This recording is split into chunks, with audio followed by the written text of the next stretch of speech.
Hello, it's Whitney Wiley, and thank you for joining me for Love Your Work. And I am very excited today. I have with us as our guest Tara Hall, who is one of my mastermind partners and a Train the Trainer mastermind group that I'm a part of. Tara, how are you today? I am great. How are you? I'm good. Thank you so much for joining me and joining us and coming on to talk about doing work that you love. Why don't we just get to it? Why don't you tell everyone what is it that you do for a living? Well, what I do is I am actually a program supervisor for an agency. I'm here in Connecticut, and I work in child welfare. So I've been working as in child welfare from a frontline social worker all the way up through the ranks since 1995. That's quite a long time. It's a long time. It's a long time. So I've seen quite a bit. I've heard quite a bit, and I continue to learn. And I have to tell you, being part of this organization for a good portion of my adult life has really allowed me to learn so many facets of the organization, to be on so many solution focused teams, to create my own teams, and to really, I'm a learner. I'm a lifelong learner. That's what I do. So I have to say, my agency has definitely challenged me to continue to stay on that path of learning. Isn't it awesome when you have a organization that you work for that indulges things that really resonate with you? It's so true because, you know, you very seldom hear of people staying in one particular organization as long as I have. I would say it's kind of a rare thing now. I Yeah. would say more than anything, and because I knew at this is right a joke, but I was supposed to be there for 5 years. That was my plan. Well, so when they asked you in the interview, where do you see yourself in 5 years? You're like gone.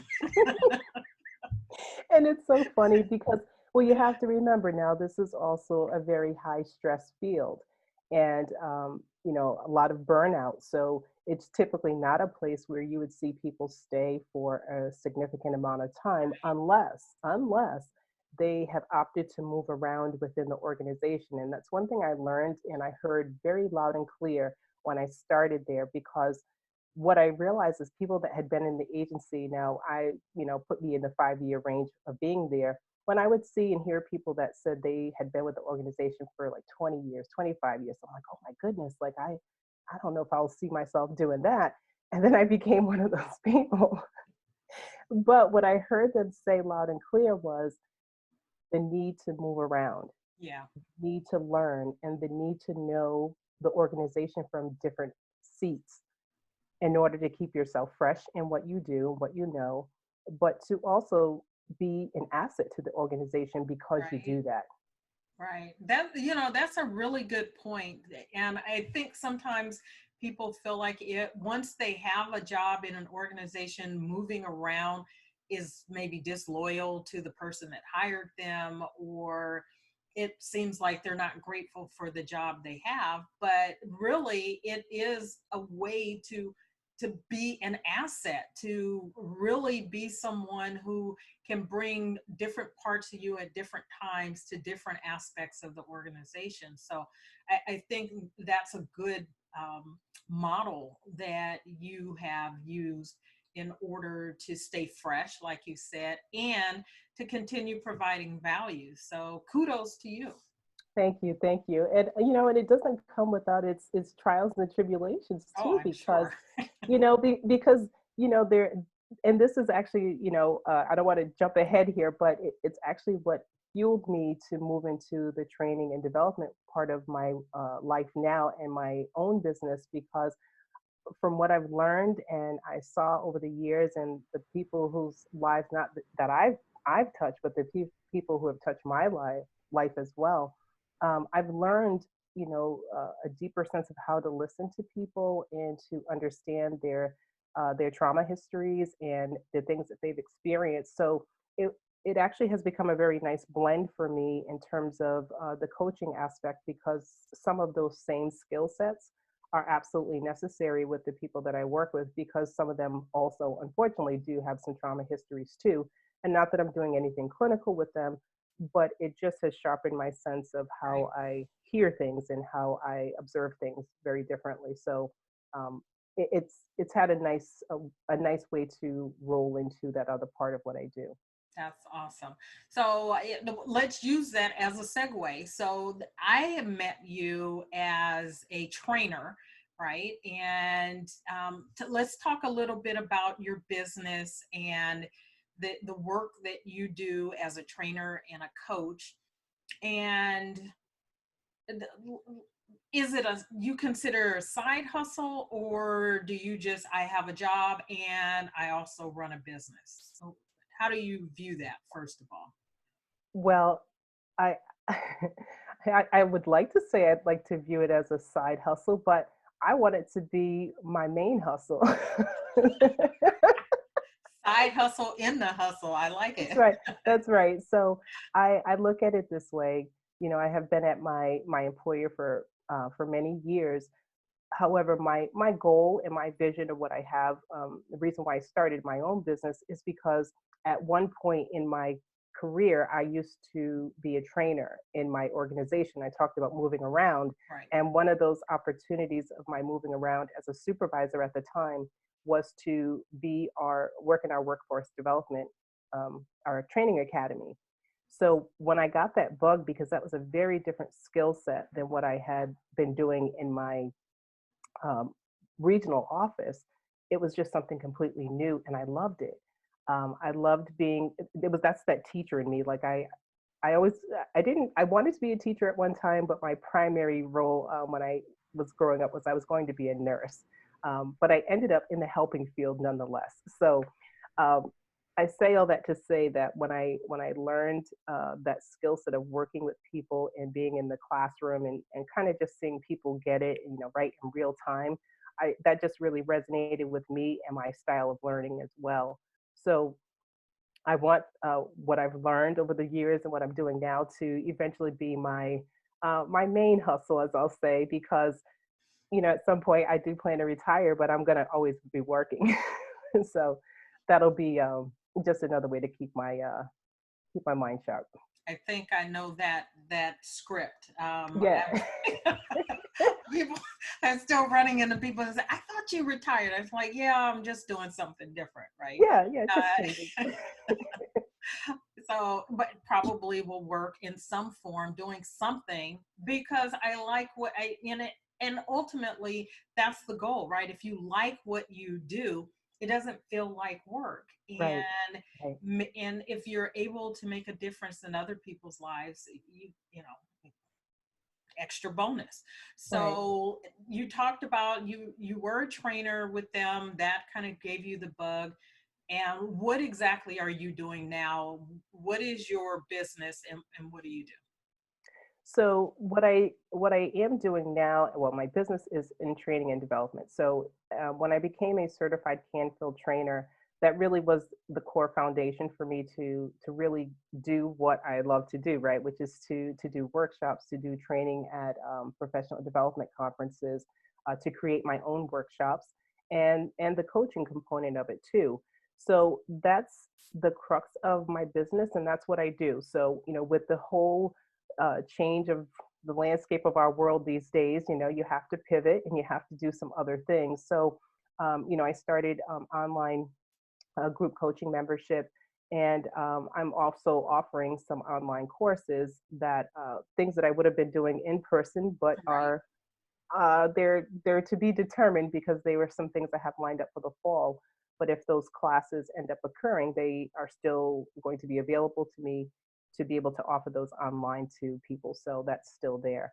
Awesome. So yeah, so that's what I've been doing, and building up and continue to build. So I'm only about a year or so in, about a year and a half in now, and I love it. I really do, because I'm just learning so much more about what I'm able to offer people and to hear what they need because Right. of what they share. Right. So let's take a little trip down memory lane. So you've been with your employer for, I don't know, my quick math says about 25 years or so. Yes. Um, Before, and I'm not trying to out you in age or anything, but before, Listen, I'm when proud you to were say. a baby, when you were still a baby and you had your first job, what was the first job you had? Oh wow, this is funny. My my first job was actually at a car wash. Really?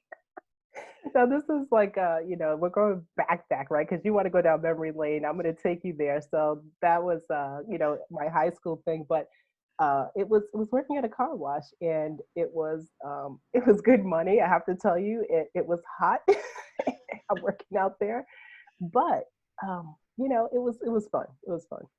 That's cool. It's cool when, especially your first job when you're a teenager, if you can have a job that's actually fun. I had several jobs when I was a teenager. I would say my very first job that wasn't a babysitting job was not particularly fun. And so I'm still yet to have shared my job journey with the group. One day I plan to, but it was not fun. And I mean, I've shared some of it. It wasn't fun and it hurt. So Oh, it was oh, some that's not good. physical.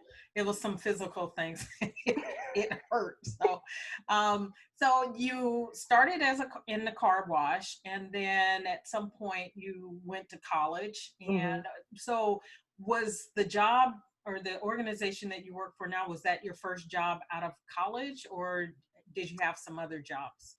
Actually, I had two jobs before that one, and that first one was actually in customer service. So actually, the first two before of three, excuse me, the first three that I had when I left college were all in customer service, Okay. working for like a jewelry manufacturing, but I was on in the office, taking orders and things like that with the different companies we used to work with. So it no matter what you do, and I look at what I do right now, it's still customer service. So anytime you're working with people and you are providing a service, you still have to deliver, right? No matter what it is. And you could be that product because it's what you offer, or it's someone else's product. Right. Right. So for me, so those first two jobs were in customer service, and both the first two actually jewelry manufacturing, and then the third one right before I started working with my current employer, I worked for a company that was a third party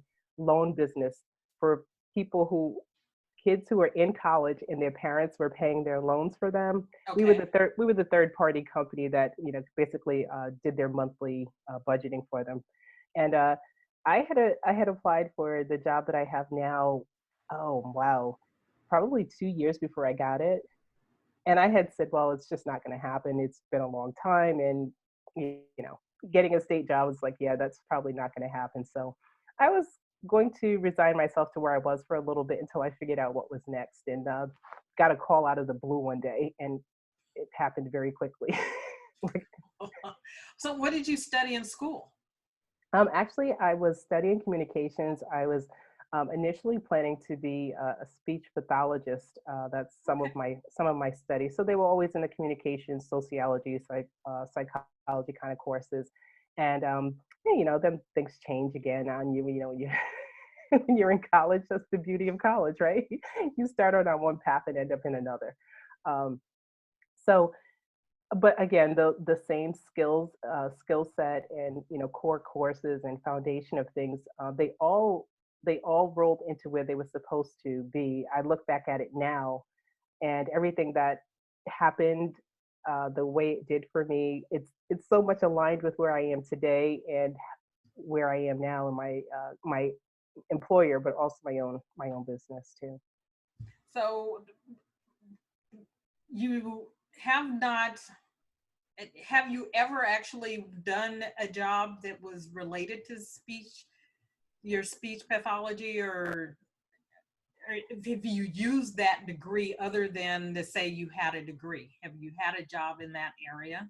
No, not specifically in the in that realm, because my undergraduate degree is in communications, so I kind of had a very um, broad study. It was some of most of my courses though were in the social sciences, and but a lot of them were also in the broader range of communications. Communications. Okay. And so I had, life happens and in between, and I had wanted to go back to graduate school, go to graduate school, and it just took me a long time because once you start working, then you you have other things that happen in between, and Right.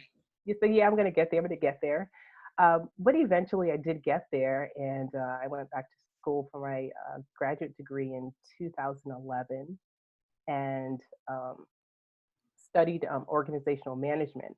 And again, a lot of the things I was saying earlier about like my career path really fell in sync because I could really study my organization as Right. part of my graduate program, just because I had won so much time with my employer, but I also had served on in different capacities on different teams, um, different task force, different groups. So I always had my homework right in front of me all the time because I just took my organization as the basis for what I was learning. I And that was think just, that's the best part. And yeah, that's the best part, right? I yeah, studied organizational leadership, development and leadership. And at some point, I was like, this organization is just right with all the lessons that I need for this program, right? You get yeah, to actually see what you're studying in action, up close yes. and personal. So, Absolutely, real time, real time. And and the beauty of it, for any of your viewers out there who go back to school a little later in life, you also have that life experience too, and you take your studies a lot differently. You take them more seriously, but you have real world application to apply to the classroom, and that was the beauty of it because it right. was a nighttime program. I was going after work. Um, Twice, 2 or 3 times a week, but it was always we brought what we did from our day job into the classroom, so it made it that much more tasteful, to just understand like what goes behind these people making these decisions. And now I'm one of those people who have to make those decisions. And so, do you use your education in that respect to help you make better, more informed decisions as it relates to management and leadership? Or have you, like, that was theory, this is reality, and never the two shall meet? um, no, no, I absolutely go back and I I still look at some of my notebooks from graduate school, and I because what I found is that so much of the theory it's theory, but you test the theories and you see what works and what doesn't work. But I have to say I absolutely rely on so much of what I learned in my program because I think it has made me a better leader. That's It, awesome. it has definitely made me more well-rounded in what I know and also what I continue to learn because even though the studies change, most times the outcomes are pretty much the same. And if you talk to enough people who are in leadership or have experience in whatever capacity that is, for their employer, their own business, or whatever it might be, you'll find that you're going to hear something. If someone has like we have this universal experiences, Right. um, but what I've also seen is how I would not want to lead because of some of the leadership experiences that I've had. And so I think for those reasons, I, I I am a better leader because of being open to what I see, what I read, and what I have learned in my program. So I absolutely apply what I learn, and sometimes I need reminders. And now you're able to take that knowledge and the theory and the practical lessons that you've learned along the way in management and as an employee in an organization, particularly one that you've been in for a long time, and craft messages and lessons for other leaders, right, to utilize to help make them a better leader. So what are some of one or two of the best lessons that you've learned throughout your career or as part of your education that you think is helpful for particularly people in management and leadership? Hmm. You lead, I would say leading by example. Leading by example is number one. And I'll give this frame of reference in the position that I have. I have, as I said, when I started out, I was started from the front line and have been, well, kind of worked up through the agency. So I feel my mindset is this: there's nothing that I would not do that I would not, there was nothing I would have my staff do that I would not do or that I should not do. So I know their position because I was once in it. So I never forget the seat that I was in before. And for me, I take that really, really seriously because think of it like right now, um, with being essential workers and frontline workers, when my staff are required to go out, and I'm part of that decision of them going out and making visits in people's homes or in the community right now, there's a lot I have to factor into that decision. And I have to put myself in the shoes of, if this were me going out, what are the things I would want someone to be aware of for Right. me? So definitely leading by example and not forgetting the seat I was in before I got to where I am. I love that. I love that. So, if you could impart, let's say, one piece of advice to someone who's new to, let's say, your organization, and then let's do that ask the same question but separately to starting their own business. But if you could impart one piece of advice to someone new to your organization doing the kinds of work that you do, what would you say to them? The first thing I would say, and I say this because I also sit on hiring panels as well, and we often get the question on the panel of, um, you've been here a long time. What keeps you going? Why, why do you still do what you do, kind of thing. So what I would say to that person is, although there may be that you might be new at the job, you have life experience, and to bring all of you to the job. You know what I mean? Like, I think sometimes people feel like they just have to rely on their education, as that will get you in the door, but that doesn't always sustain you staying there. Right. So I like for people to embrace all of who they are and bring your personality, bring who you are to the table, because, just getting past the interview is only one piece. Um, Eventually we're going to see you on your great day and on your not so great day, you know. And you if know, you did it right, they hired you partly because of your personality, right? right, right, Yeah. right. So, And and what so you about can give as me a this, business person? yeah, give me that second part again. No, I was just saying the same question, but in terms of as a entrepreneur, business person, a coach and trainer, if someone were coming to you and asking you for a piece of advice, starting new in their career as a coach and trainer, what piece of advice would you have for them?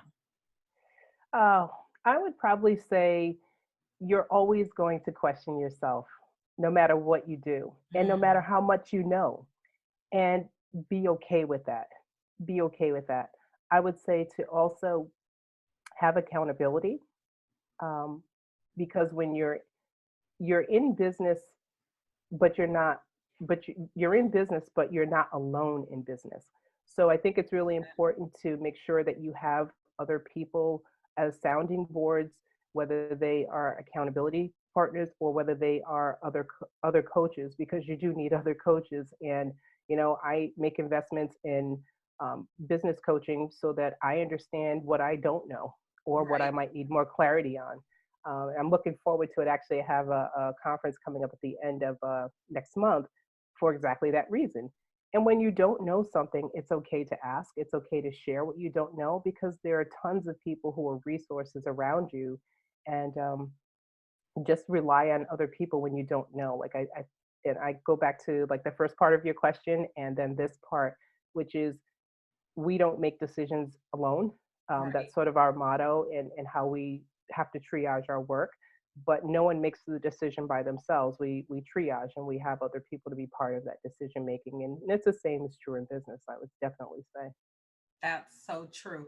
And I think that goes back to something you said earlier, which was you are a lifelong learner and being willing to learn, to ask for help when you need help, which brings us back to how we have come to know each other as part of a mastermind group. And it's Right. something that I have suggested to the audience, to the members of this community, to be okay with asking for help, to be part of a mastermind group, to have accountability partners, to have a coach, mentors, Yes. be open to continuing to learn and to grow, and use all of that, like you said, to bring all of who you are to bear on the work Yeah. that you do, whatever work it is, whether it's for yourself or someone else. So, Tara, thank you so much for coming by and sharing a little bit of your journey, your wisdom. I appreciate you sharing um, good nuggets of navigating work, work world, particularly when working someplace for a really long time, and not getting stagnant, not feeling stuck, and being someone who looks to bring value everywhere you go. So Thank thank you. you so much for your Thank you for time. having me. Oh, absolutely loved it. And for the audience, I'm going to put Tara's contact information if you're interested in contacting her about any of the programs she's doing or coaching. The information will be in the comments. You can reach her there. And again, Tara, thank you very much for stopping by. Absolutely. Thank you, Whitney. All right. Take care.